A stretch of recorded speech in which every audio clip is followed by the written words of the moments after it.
Hello travelers, Boardman21 here, and huge news about a new throwing attack coming to last Epoch. The reason this is big, there are so many interactions and new mechanics coming around this one throwing skill that's going to completely change the way throwing skills work. Now whether the rest of the throwing skills in the game, like shield throw, hammer throw, acid flask, all of those are going to come up to this level, I don't know yet, but there are some interesting mechanics in the way that this skill works that I really hope it gets brought over to the other throwing skills, and maybe it will, maybe even in this patch. We don't know, but let's go ahead and dig into some of those. So first off, this forum post that I'm about to read from will be in the description below. Feel free to click on it, check it out for yourself, but we're going to go ahead and cover it. So the 𝐋𝐤𝐳 update is just a few days away, and we have shared details about a lot of upcoming content, changes, and improvements. Sentinel is getting several improvements of his own, including skill reworks and new skills. 3 new skills, in fact. Now, we've already showcased Void Cleave and Multi-Strike. I've done videos on both of those. Those are on the channel. Today, we are revealing the last, but certainly not the least skill coming into Sentinel's arsenal. Javelin. It's literally called Javelin. Javelin is a throwing attack with a fast, piercing projectile, helping to round out the Sentinel's arsenal. Its specialization tree is packed with several unique nodes that significantly change its functionality. Check out just a few examples below, and we're going to check them out, talk about them, and really go over how this changes throwing attacks, because it really does. So first we have the node for the Javelin skill. You hurl a javelin that pierces through every enemy in its path. While you have a polearm equipped, added melee damage applies to javelin as added throwing damage as 20% effectiveness. Alright, that's huge. So right now in the game, if you're doing a throwing attack, say it be shield throw or hammer throw or acid flask, you don't have any weapon damage that affects that skill. You don't have any added throwing damage on a weapon. You can get it on an amulet, you can get it on your rings, but not on the weapon.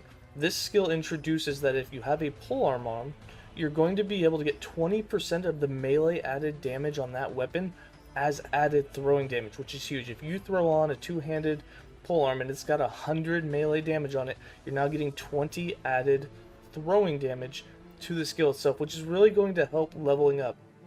Being able to throw a polearm on early in the game before you are able to find those affixes for the rings and amulet should boost the damage of this, and I'm feeling like this should be a really good skill to level up with.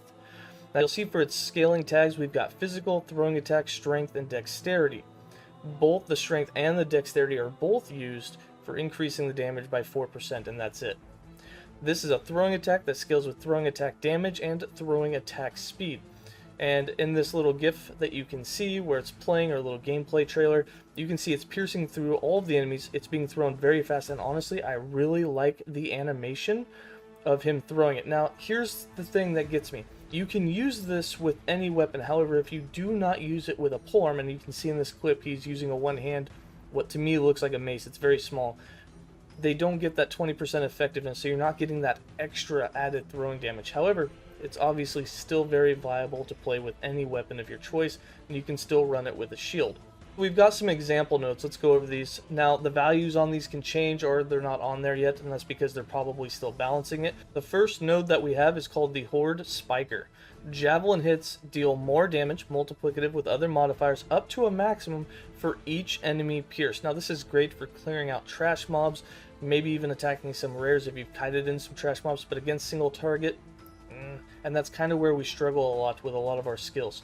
You get hit damage per pierced enemy, and then of course you'll have that max bonus hit damage. We've all learned our lesson what happens when there's no caps on things where you can stack stuff. Not that we've ever broke anything, but glad to see they're already ahead of that on this one. The next node we have here is called Battle Standard. Now only one javelin rains down at a target location. It deals more damage and persists for 4 seconds.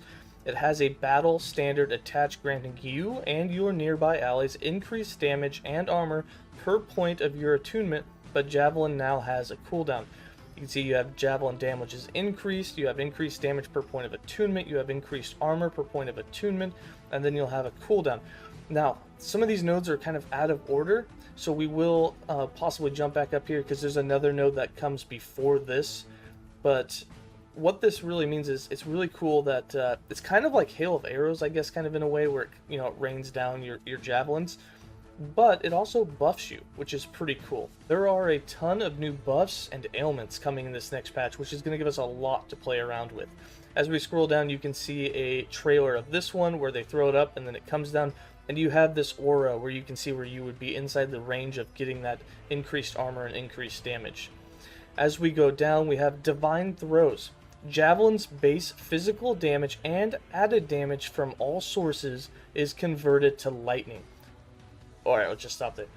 Added damage from all sources. We have been wanting this on skills. All the newer skills seem to be getting this, which is what we want. This is perfect. This makes it to where those hybrid things where you have a little bit of whatever here and a little bit of whatever there, and they just don't, you know, you're wishing you could scale together, but you don't know what to scale because you got 80 physical on a weapon, but you got 40 fire on your rings, and you're like, what do I do? What's better? And you don't know.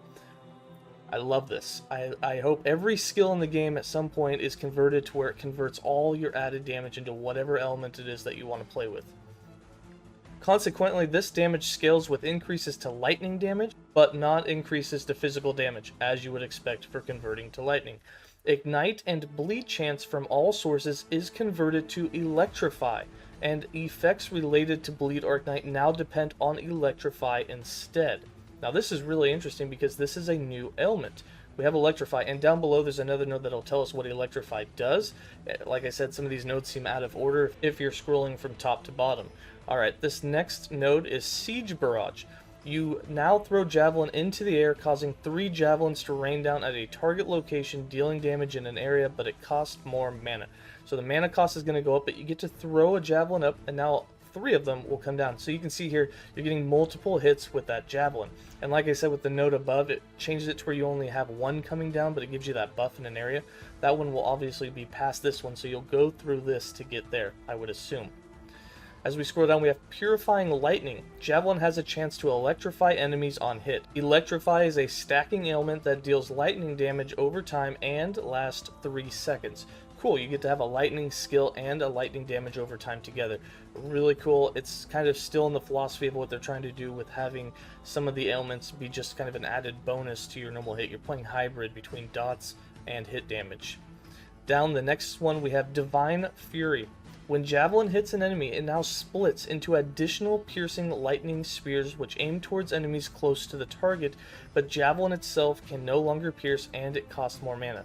This is epic. This is one of my favorite ways, probably the first way that I'll play the skill, because it looks really sick.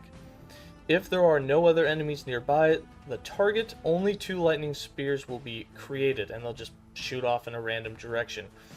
So, per point that you put in here, assuming that you can put in more than 1 point, piercing lightning spears you get +2 per point, the mana cost goes up per point, and then of course the Javelin no longer pierces. However, the lightning spears that come off do. As we go down, here's a glyph of it working. You throw your Javelin, as soon as you hit a target, it splits and it just shoots off a bunch of lightning spears in all directions, and it looks really sick. I really like it. It's really going to help you with clearing AoE. You can see here they're using it in the Temple of Edera. I don't know if this was used in a leveling process, but if you're able to get to that function at level 1920 when you're entering that chapter and entering the temple, that is going to be an awesome leveling skill to really help clear out that AoE, especially once you get to that area of the leveling part. So super excited to do a 1 to 75 leveling guide on that. It looks like it's going to work great. And then as we scroll down, we hope you enjoyed this look at the new Sentinel skill. If you want to learn more about new content, changes, improvements coming to Last Epoch, you can check out the patch preview, which we've also broke down on this channel. Alright guys, I'm super pumped for this skill. There is so much about it, so many ways to play it. The most exciting thing, if you use a polearm, which is two-handed, which means no shield, the fact that you get that extra added damage is huge. Super excited to try into that, see what kind of damage numbers you can get. It has great AoE. You're going to be able to fire it really fast. Depending on what other changes happens to the other skills for the Sentinel, like Volatile Reversal, you know, using that attack speed, Holy Aura, using that attack speed for throwing speed, seeing how fast you can really pump these out and which way is going to be the best way. But overall, I like that it does lots of hits, which means that we're going to be able to get lots of health back on our hits. We're going to have some high survivability. Sentinel in general has high survivability. Super pumped. This will of course be one of the skill trees that I discuss right off the bat when patch drops, so that we'll have some really interesting ways to feel for it, to see how we think it's going to work best, and then of course we'll build it and see how we did guessing. Alright, travelers, that's going to be it for me. How excited are you for this throwing skill, Javelin? And which skill do you think you're going to use first if you're planning on using one of the new skills when 8.3 drops? Let me know in the comments below and we'll discuss it. As always, stay safe and have a good day.